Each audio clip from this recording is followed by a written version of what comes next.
Она пришла с древности, то есть я это научился от отца. Вот именно оригинал, как он и был. Вот это цельнокроенная пара месов. Папыч. Папыч.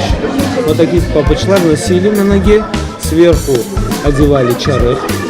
Это чтобы носить по улице.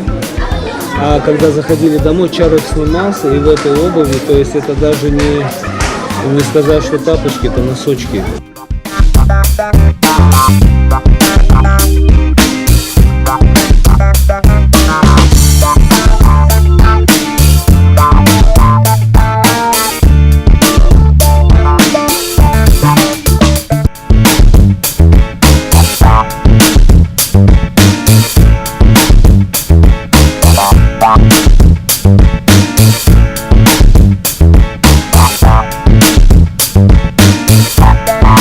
По поводу искусства, я в нем родился, и как бы нам прививали любовь к родине, любовь к искусству. Отец всю жизнь занимался кожами, он делал именно крымско-татарские махсы, древние махсы. Скоропостижно скончался у меня на руках, и мы даже не ожидали, то есть буквально 2 минуты, и отца нет.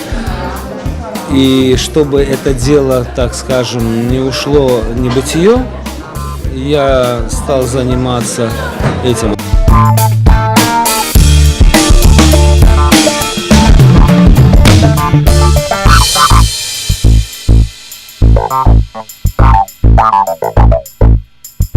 Чтобы она была именно такой, как первоизначальной, какой я ее увидел, то есть какая она пришла до наших дней на сегодняшний день.